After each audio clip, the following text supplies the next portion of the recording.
Welcome to another edition of the International Prolife Federation's participation in the community and a statement that we actually do care about people. My name is Bill Doc Walls, and I'm a candidate for governor of the state of Illinois. I'm running as an independent.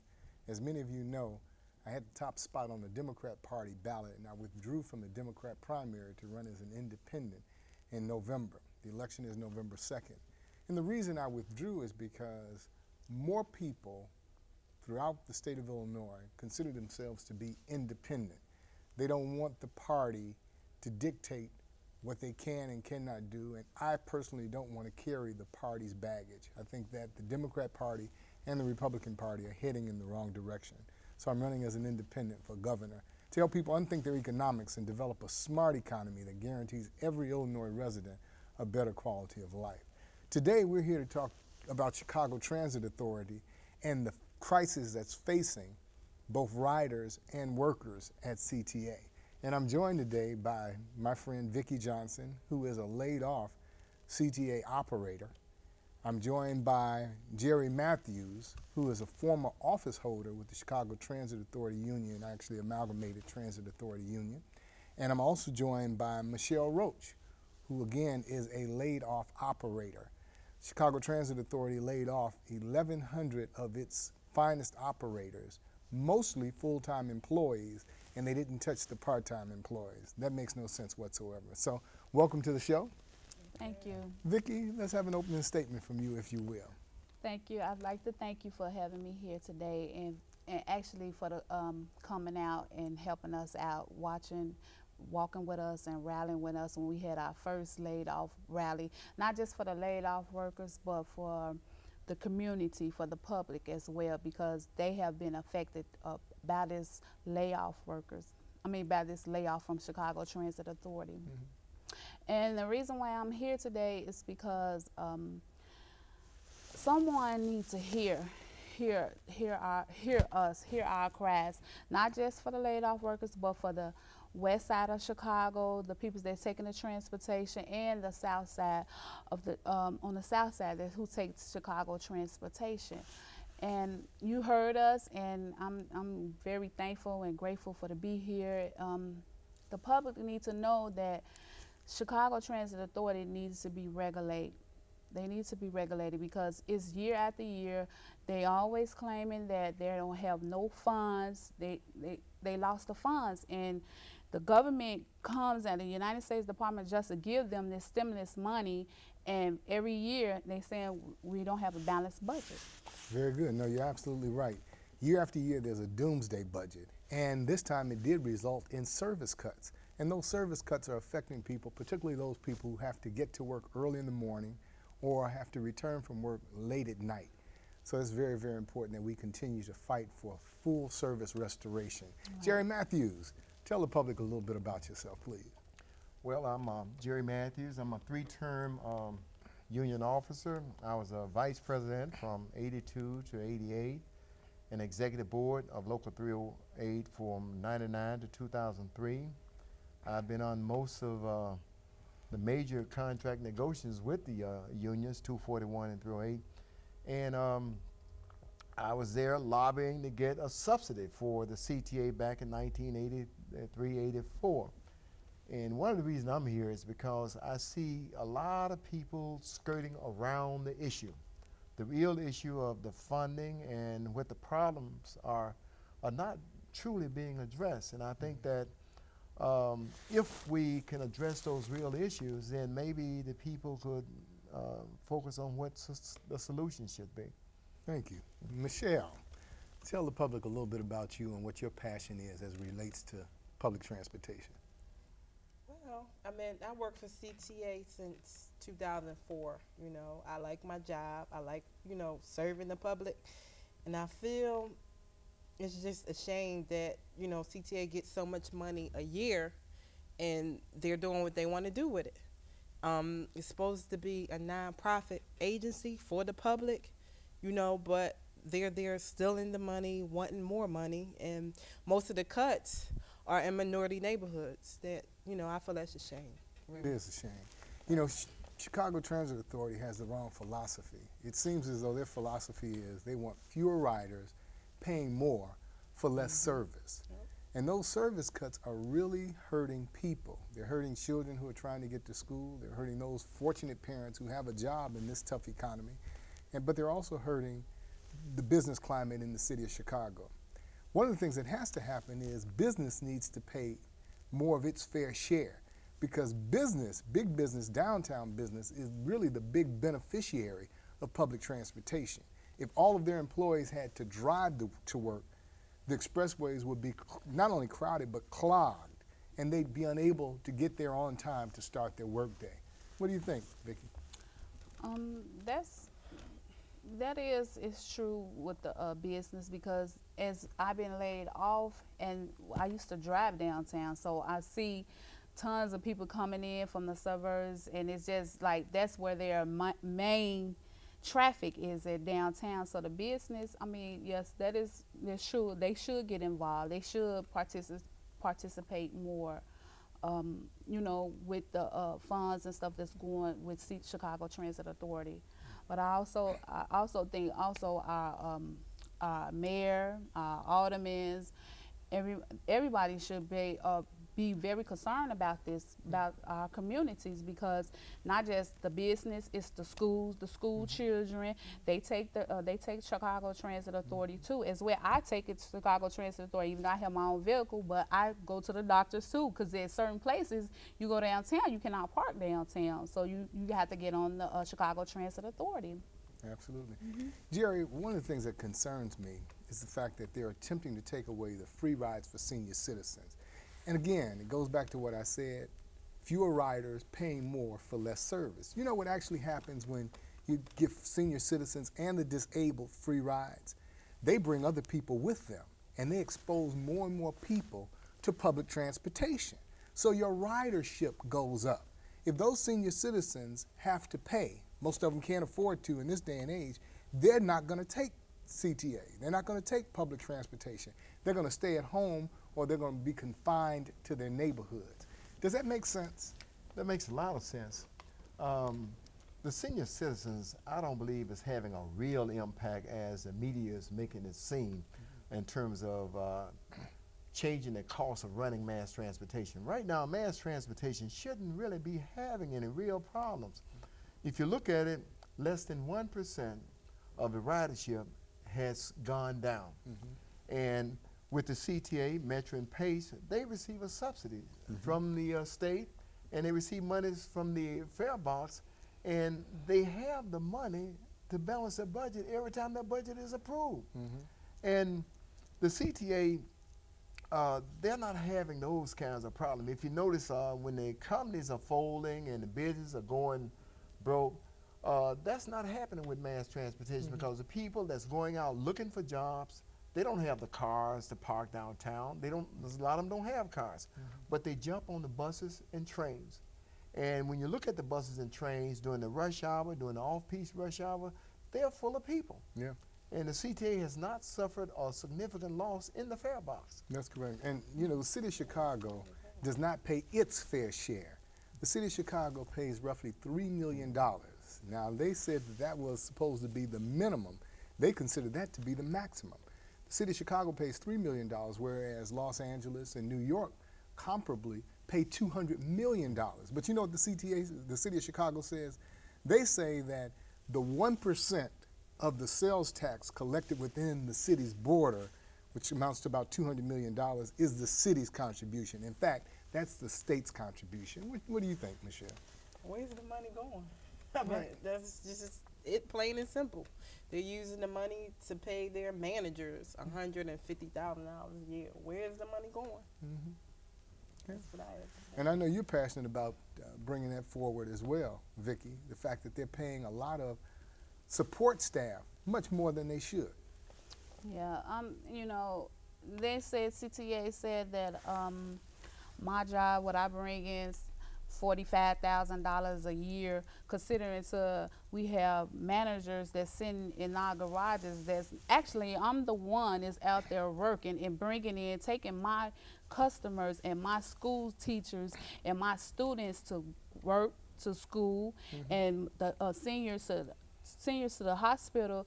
I'm the one that's actually doing the work, and the manager's sitting in the office, and then the high officials that's sitting down here in 567, they getting paid like $200,000 a year. What's that? And when I'm actually out there doing the labor, and what are you doing? Right. So that, I mean, that's like kind of like ridiculous. Misplaced priorities, Right. to say the least. Mismanagement. Jerry, where should the CTA cut first? They shouldn't cut people's jobs. They Right. shouldn't cut service. Where should they cut? The most important jobs at the CTA are the operators, bus and rail. Why? Because they deliver the product.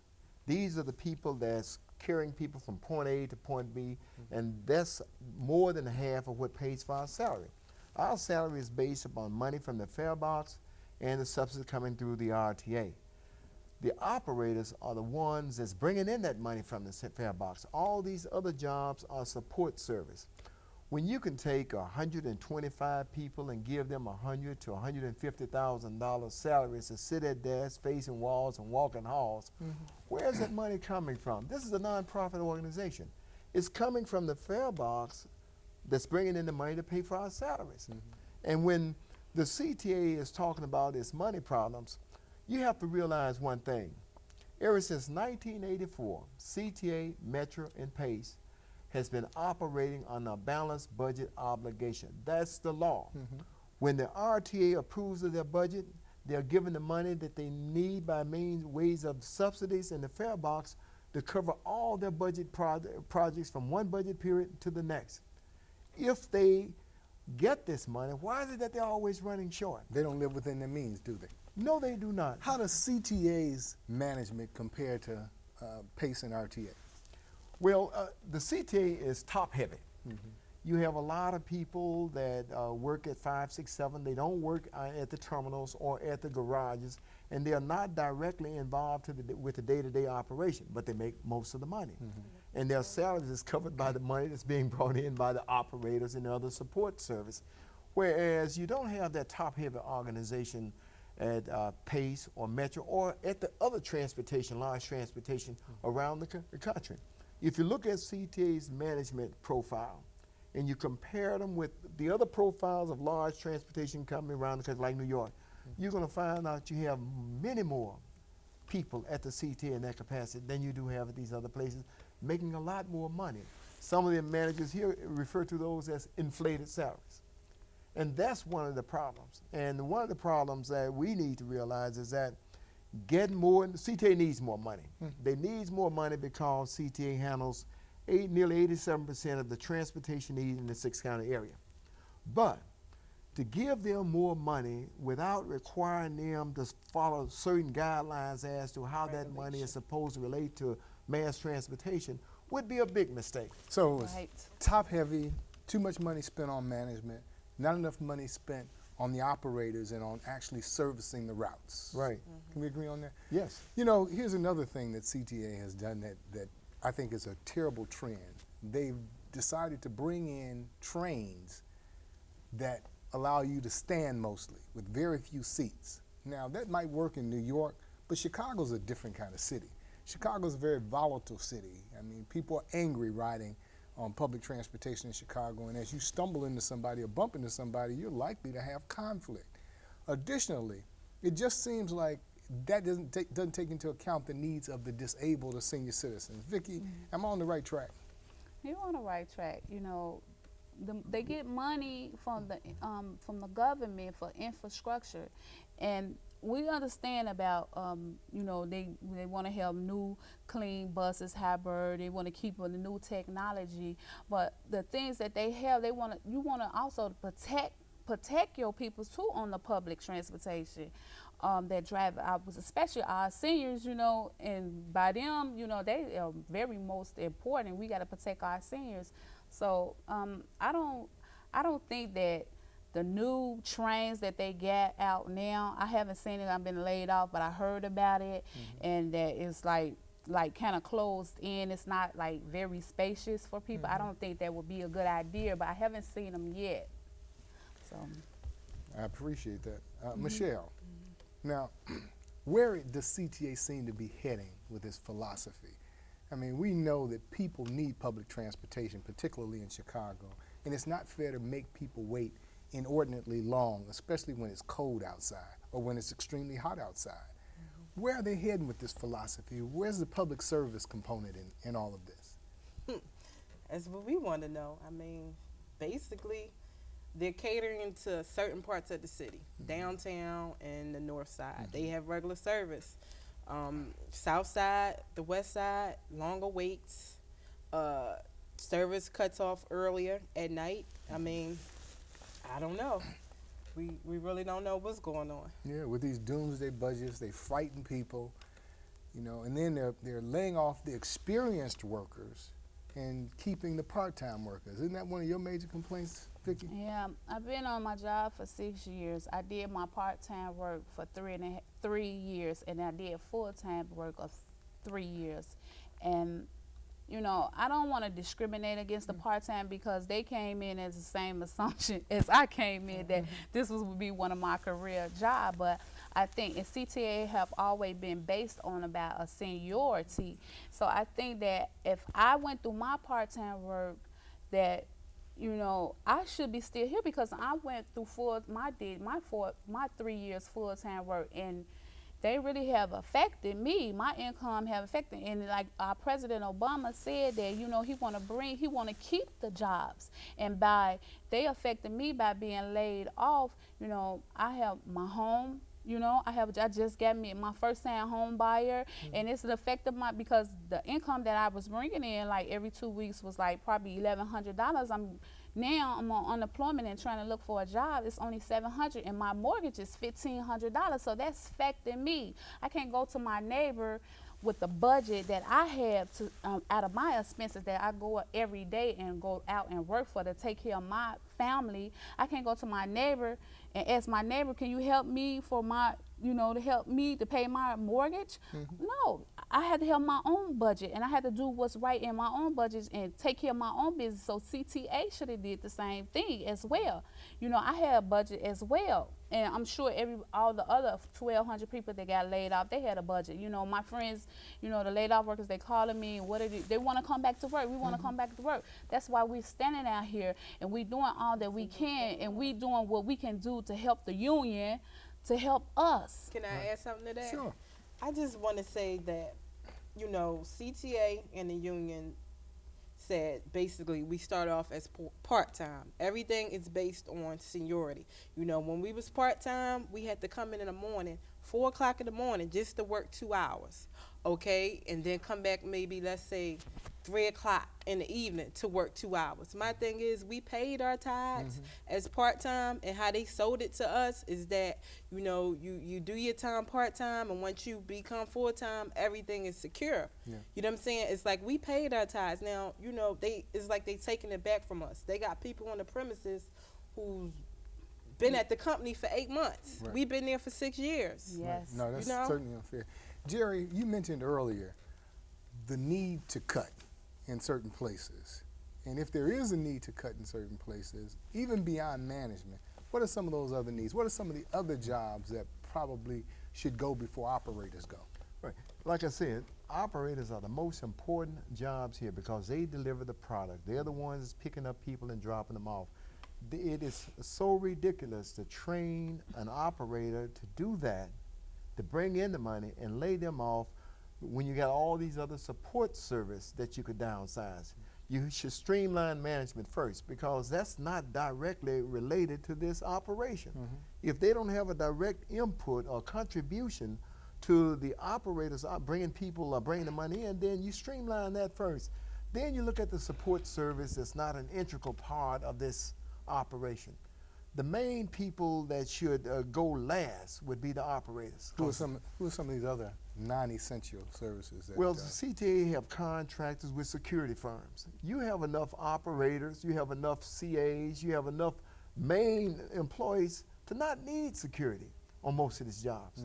Also with the mechanicing, they hired on outside mechanic. When they have their own mechanic employees in the inside, but they go from other states and get mechanics from another state to do the work that the mechanics that they already have here and cut their jobs out. And that's not fair. Sorry, excuse me, that's not No, fair. that's That's important. not fair to the mechanics that we have, you know, already here in Chicago Transit Authority. The way I look at the CTA's operation, I think that the first most important people that should be there would be the operators.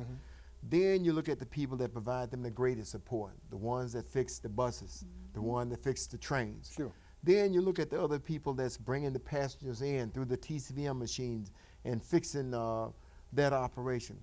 Then you look at the level of importance that each classification serve in helping the operator do their jobs better. That's what you look. The CTA used to have CAs that were trained to cut out doors. They were trained to cut out 7-point switches on train. They was trained to handle 1043s, handicapped individuals. Well, they're replacing all those guys and putting security people. And these are people that sit up and watch equipment. Yeah, now, and that's important that you mention the fact that there's still disabled people who do ride regular fixed routes. You know, people think about disabled and they think only about pace, but it's bigger than that. It's bigger than that because you still have wheelchair-equipped buses that stop and lower the lifts and bring people aboard. Shouldn't they ride free as well? I mean, it's obvious that they're on fixed incomes in most instances. But again, as I indicated, we can't have a service that's depending upon fewer riders to pay more for less service. Our senior citizens should ride free. Yes. I don't believe that we need to Yes, means I test agree with them. that. I don't believe that we need to limit them or have them pay a smaller portion. I believe they deserve to ride free, and I don't believe that many of them can afford to ride public transportation as regularly as they do now. So you're eliminating that group of riders. And if you eliminate that group of riders, you're eliminating those grandchildren that they'll bring with them and friends who are not quite seniors that they'll bring with them, other family members. You're reducing the ridership. So we've got to do a better job of selling CTA to just ordinary people. In some cities, the mayor and elected officials ride public transportation. And as a result, you have greater safety, and where there's safety, there's more people. I think that if we focus on having more operators, providing greater service, then we would have more people realizing that they don't need to be driving into these inner cities. They don't need to be parking in the inner cities. They can jump on the bus, jump on the train, get to their location in a timely manner and a safely manner. The CTA need to focus on having more operators, providing greater services, and cut down on those classifications and jobs that does not directly have some input into that. Thank you. Vickie, as we get ready to close, what would you say to the state legislators who year after year present this doomsday budget, give us more money or else, or present it with this doomsday budget by CTA officials, give us more money or we're going to slash services? What would you say to those legislators? How should they handle CTA? I would say that they should handle CTA as like, they should, if they give CTA this budget, I believe that the CTA should be held accountable. And I believe the state legislators should be held accountable to see for that the management are doing their job, because we cannot have no more a doomsday keep continuing year after year after year, because it's a new generation going up, and if they don't stop this now and if they don't regulate this now, it's going to hand over to our children, and it's not fair because our children looking at us to be leaders. And they supposed to, when we pass the baton over to them, they supposed to be able to pass the baton over to their children. So our state legislators, they need to be held accountable as CTA to be responsible with the finances that they get. They need to be regulated. That's my belief. That's what I believe. Thanks, Vickie. Michelle, there are a lot of drivers who are out there hurting right now. Many of them are watching this program. What would you say to them? What do they need to do to remain active and involved? Basically, I think everyone should come to Rainbow Push on Saturday mornings and help organize, because we're here trying to fight back. You know, we want our jobs back. We need to make noise and, you know, get the public involved, get your aldermen involved, call Springfield, call the mayor, Pat Quinn. We just need to call people and, you know, get people involved, because we do want our jobs back eventually. Very good. Thank you so much, Michelle. And of course, we need you to tell us, Mr. Matthews, what should riders expect, and how can we bring this thing into focus and in line? Riders should expect a safe, clean, comfortable ride to get from one destination to another, and to be treated in a courteous and respectful manner. And they should expect that their tax dollars that's being used to provide us subsidies for the CTA, Metro, and PACE should work toward helping these people realize that they expect them to provide a quality service. But let me jump on that question. If we go to Springfield and the CTA is coming with a doomsday budget, they should do the same thing they did when they told CTA how to deal with our pension. When they allowed CTA to float a bond for $1.1 billion, they said, put it into the pension fund. And here's what you're supposed to do with that money. When the CTA get that money from Springfield, they should have a parameter of what they can spend that money on pertaining to what they had in their budget. They shouldn't be allowed to run all over the country and spend it in places other than what's outlined in their budget. If they satisfy their budget concern first, then if they have, since this being a non-for-profit organization, have money set aside to make other improvements. But they should first take care of their budget, and then they wouldn't be running back hollering, wolf, we don't have the money. It's another doomsday. That would eliminate that. Well, Vickie, Johnson, Mr. Matthews, and Michelle, it's been a pleasure sitting here discussing the issues of Chicago Transit Authority with you, and I hope that we've enlightened a whole lot of people. Again, my name is Bill Doc Walls, and I'm a candidate for governor of the state of Illinois, and it's certainly a challenge at this point in time to get people to understand that Chicago Transit Authority is there to serve you. It uses your taxpayer dollars to develop a system. It's top heavy, and CTA has developed a philosophy where they want fewer riders paying more for less service. You don't have to settle for that. Let your voice be heard. Call your state representative, call your state senator, call the mayor, call the Chicago Transit Authority, and let them know you are not happy with this and that you are not going to settle for them obfuscating their responsibility. If we stand up and we fight back, we will win. Enough is enough. Let's fight to protect not only those jobs, 1,100 CTA employees laid off, but let's also fight to get your service back. Ladies and gentlemen, this has been another episode of the International Prolife Federation, which is brought to you by none other than the phenomenal Ernestine Stanberry.